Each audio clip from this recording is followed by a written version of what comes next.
Welcome to Missing Briefs, where we unveil the untold business stories of lawyers, their triumphs and their trials. I am Dominic, the founder and owner of Elevate Business Coaching, a Boston-based business coaching and consulting firm specializing in working with law firms and their lawyers to build, manage, and grow successful practices.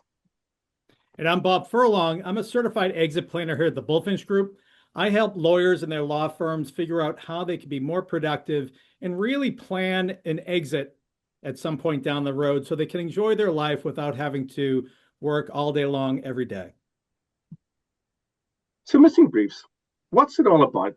Well, it's about exploring and telling the compelling stories or briefs of lawyers who've experienced significant challenges and successes in the business of law.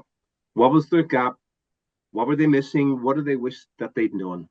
And it's our pleasure today to welcome Karla Goodale. Karla is a partner at Newton, Massachusetts-based real estate firm, Heine Goodale, founded in 2022. So you got 5 years under your belt there, Karla. And Karla and her team provide residential and commercial real estate closings for buyers, sellers, lenders, investors, flippers, and so on. And they're pretty good at it, judging by the client reviews that are out there in the social world. And Karla was also honored recently as the South Shore Realtors 2025 Affiliate of the Year. So the firm's tagline is, "We put people before profit to provide the best real estate conveyancing in Massachusetts and New England." Karla, how are you doing today? Wonderful. Thank you so much for having me. So, Karla, you have an interesting story and work in an interesting practice area. So let's get started by going back to the beginning. When did you first decide that you wanted to become an attorney? Well, funny enough, my entire life, people have said I was going to be an attorney. And even in high school, I was on the mock trial teams and did very well, won awards and everything. And I was always like, no way. But it really was about the time of the financial crash, when I was like, okay, where is this world going? What am I going to do with myself? How can I make an impact? And how can I do something that I feel there is a niche missing and that I might be able to improve upon, the mousetrap that's already been built. In all the areas of the law that you could practice in, what really attracted you to be working in real estate and conveyance? Sure. So before I was a real estate attorney, which is a little bit unique in my field, I was a full-time real estate agent for 10 years. So I had seen very intimately the other side of the market. And of course, real estate agents, especially nowadays, work pretty closely with attorneys. And the experiences that I had had or I had seen my clients have was just not what the experience I would want. And then when I went through my own purchase, before I was a real estate attorney, it was not the experience that I wanted either. Weird. So that's so interesting. I don't think I've ever met a conveyancing attorney that's also been a realtor like you had. Let's say the decade of experience under your I'm, belt. I'm very special like Yeah, that. that's pretty unique, and that's going to be really helpful. You know, realtors are I'm sure a big part of your business, and to being on the same side of the fence of them must really work very well. I'm It, sure. you know, it it really does. Like when people are like, well, this happened at the home inspection. I mean, I've been at hundreds of home inspections, where this is what's going on. It really gives me, even though I'm not the boots on the ground anymore and I'm not the eyes and ears, I can put myself in their situation. Yeah, yeah. So thinking back to when you made the decision that you were going to take the leap and start your own law firm, uh, what were some of the key challenges that you faced as you went out there to start to build your practice? I am probably not the right person to ask that of because I had a wonderful experience opening my own Hmm. firm. I had a team with me that most of them are still with me. Some people have left because of like family situations, Mhm. but I had already been working with everyone who helped me. Start the Yeah, firm, and I say it was definitely a team effort. I think the hardest thing for anyone when they move companies is although I was a partner at another firm, still very friendly with all of them and everything. It was separating myself from that firm and, the mhm. new email address and people saying, people showing up at the wrong location and just really making my identity as a solo at Heine Goodale Law, be that. And then Yes, you wear so many hats and really trying to determine what was going to be my hat and what was I going to delegate. And I think most people who are, somewhat type A and everything, it's delegation is difficult, but realizing Yeah, right up front, you can't do it all and be successful and grow and scale. And, we started the firm with saying, we really wanted a high touch concierge client focused business. And if I'm sitting there, doing a million other things, I can't be servicing my clients at that level. So really figuring out whose roles were going to be what, whose was highest yeah, and best, where we needed to fill the holes, and working through that process for the first, 18 months or so, because we started right after COVID. yeah, Um, so, working through that. But yeah, there's definitely challenges learning all the software, learning all the things that you thought you knew when you were an attorney, but you didn't own the firm. So yeah, those little like, wow, didn't see that coming sort of thing. yeah. So you definitely are unique, Carla, because you said, number one, you've been a realtor before. Number two, you said it wasn't that bad. When I went out, it wasn't that bad. Sure that we had to Everyone's gonna define hate me. we had to define some roles and we had to plug some holes in the first 18 months, and then you drop on it. It was also a post-COVID environment as well. So I'm curious in your mind, and I'm not saying like how long did you plot that you were going to have your own firm, but either, like when did that idea that you were going to do this for yourself someday? How long had that been around before you actually decided to pull the trigger and do it? Maybe 18 months. I Okay. mean, I never needed my name on the door. I never Yeah. needed to do it alone. I never wanted to do it alone. It just really, there were a lot of things in my life that changed, and my parents were getting older. I needed to give more support and more Hmm. time, and I needed support that I could control. I needed systems that I controlled. And when you're working at a bigger firm, God love it. It's just, you can't everyone can't have it their way. Yeah. And I just needed that sort of, I need to be able to do it my way, this Frank Sinatra song. And so that's really like, I worked with my firm to see if we could find something that worked for Yeah. me. And I just finally realized it probably wasn't going to. And it was really sad to leave there, but Mm. I needed to do it for me, for my family, for my growth, for my mental well-being. Yeah. Yeah. I think you put it really well there when you said not everybody can have it the way that they want it set up, and that's nothing personal. It's just the reality. But it sounds like the driver was you needed changes. There were changes in your personal life that required you to have maybe more freedom over things, and you probably weren't going to get that in that way where you were. So that Yeah. that sounds like that was the driver. Now, okay, here's my next question for you, Carla. So nobody gets everything right every time, right? And we sometimes do the Monday quarterbacking, hindsight being 2020. But if you were able to, knowing what you now know, what might you have done differently when you, in regards to starting your own practice? And you gave me this question ahead of time, and I've been thinking about it, and I don't really just maybe doing a little bit more research on some of those unknown hats. I think it's like you knew the hats were there, but you really didn't know what that hat meant.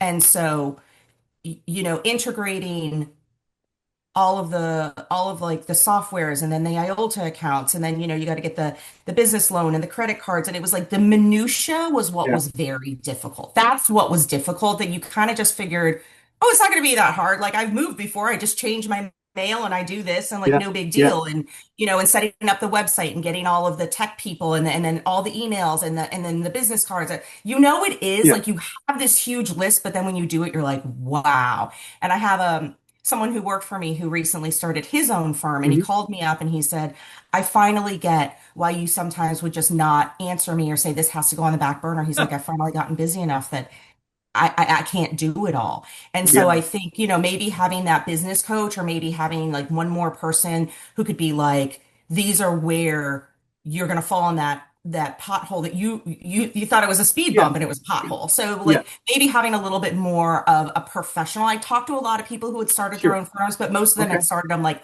20 years ago. So they Yeah. didn't remember all the little things. Mm. Sure. Sure. But you had done research, right? You did talk to Oh, of other people course. Yeah. who were already, Like, yeah, and that I think is really valuable. And then the other thing that we haven't touched on yet, but we talked before the program was just about you growing up in a family of business owners as well. Can you yeah. talk just a little bit about that, about how you think that might have helped you versus someone else who hadn't? Yeah, I never want to look at things only on like I'm going to do it this way because I never want to do it that way. But my parents owned their first business. My dad's a pharmacist. They owned a pharmacy and kind of like sundry store. We were on a small island in Florida, Marco Island, but back in the Oh, day, they opened their store in 1969, when Marco still had one bridge. And it eventually, and then they opened like a more like a kitchen shop, because again, Marco was very far away from anything. And then it was the Hallmark store with all of like, it's funny because I see things that they used to sell at, like Cape Cod stuff.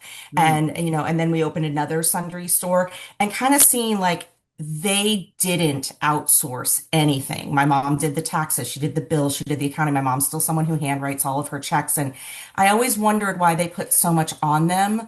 I look at it as, and I say this to other people, my husband's an electrician, like, why would you go change your oil, which he knows how to do, right, when you could right. do another electrical job? And I Yeah. look at it as like, if my highest and best is being an attorney, then why am I doing something else that I could employ someone to do? So I'm helping the Yeah. economy and I'm doing my highest and best. So the fact that my parents never gave up any control or got any assistance, and they had four kids and their four businesses and everything else like that, I always looked at it and was like, I'm not going to do that to myself. I'm not going to run myself Yeah. into the ground. They worked 7 days a week, Yep. until midnight every night, and I was like, that's not going to be me. Okay. So when your chance comes, you're going to do it your way. There's that phrase again. Right? Okay, that's great. And that's really helpful background as well for people that are listening. I'm sure. Bob, I'm going to kick it over to you. Yeah, I just want to touch one more time on that. I think that might go to why you answered, a couple of those questions so positively. Challenges that you faced, you dealt with them easily. What you have done differently, probably not a lot because you kind of did things right out of the gate. And it is funny. We talked a little bit before the show. I grew up work with mom and dad as well, and I think that when you look at how much they take on, you want to what can I distill out of that, but what can I change? And I think the most common thing is delegation. And I Yeah. think that you're absolutely right when it comes down to, I shouldn't be trying to do everything myself. I should do my highest and best use of my time. What is my unique ability? And delegate the other stuff. And you're right, by doing that, you're actually employing people. And the most important thing of an employer is to provide jobs. And I So think something that's really important is that, delegation doesn't mean you're not still overseeing it. Oh, Just because I'm not doing the books right, every day doesn't mean I don't sit down once a week and say what's going on. I'm just not right. doing the day to day. And I think that's where people forget. They think they Yeah. delegate and then they're never touching it. And then that's not right. There's a real balance of, now if you delegate to five people, but you do 20% of each of their job, you actually get so much more done. It's so refreshing because I think this is not an uncommon challenge for attorneys in private practice. Okay, cool. So my question was really, my next question had really to do with some of it is a little bit of legacy. You're a young person, so there's legacies. Wait, you're still building it, but in the future, how would you like the impact of your professional work to be remembered? What's the what is how do you want people to think and remember your work and your practice? That I gave, and that I was smart about the business, not a smart person, which I hopefully I'm smart enough. I always say I'm smart enough and I can surround myself with smarter people, but that, that I cared, that I understood like what I do is very important. You might not remember what your haircut was or who you were dating or what car you were driving, but if I asked you in, 2002, where were you laying your head every night? You would remember. It would be a quick answer. You wouldn't have to think about it necessarily. So what I do is really important. It's also a ton of money. And it moves so fast in Eastern Massachusetts specifically Hmm. that having me to like slow it down. I don't mean to dumb it down, but as I say, I'm not a nurse every day. I don't know your acronyms and everything. I do it every single day, and I've been doing it in one way or another for over 25 years. Hmm. So when I went to law school, I was like, we're not going to use all these heretofores and everything else like that. I want to make it so that you feel like you're part of the process and you understand and you're not looking back and being like, no one told me that. I wish I would have had someone supporting me. And so being smart about the business, being caring and just knowing that there's also a lot of people looking to get paid in this transaction. And listen, A payday is not a bad word. It just isn't. Mhm. Everybody works to get paid, and understanding that in our industry, nobody gets what they want. The sellers don't get their funds, the buyers don't get their keys, the lenders and agents and attorneys don't get paid until we close. So how do I get to a yes? How do I get to the closing table that protects my clients and makes everybody happy? Well, I think it's really obvious why you're so highly rated by client reviews and you've done so well. Is, I mean, that degree of excellence and thoughtfulness is really exceptional. For those listening who may have questions about your practice, what's the best way for them to get in touch with you? Because we want them to meet you. So I say I'm not going to do this, and then I do because it's the best way to get a hold of me. Call my cell phone, send me an email, call the office line. I lovingly say, trains, planes, automobiles, and courier pigeons. I track it all. So, I understand that real estate is not 9 to 5, Monday through Friday. So I try to be accessible after hours and on the weekends as much as I can. I know that offers are being written on Sunday nights. So, I'm usually pretty much relaxing and I can answer a couple quick questions or something. So, you know, just reach out. I'm unfortunately always checking my email and everything. It's hard. It's a hard button to turn off. That's excellent. Karla Goodale, it's been great having you on the show. You're smart, you care, you do it your way, and you're not a person for legalese. You get your clients to the closing table. So this was a terrific. Thanks so much for being on with us today. Thank you so much for having me. This was really fun. Great way to start the day. Yeah. So you've been listening to Missing Briefs, where we unveil the untold business stories of lawyers, their triumphs and trials. If you have an interesting story to tell about your own triumphs and trials of owning a firm, or perhaps you know someone else that does, get in touch with us. I'm Dominic Grew. And I'm Bob Furlong. And until we meet again.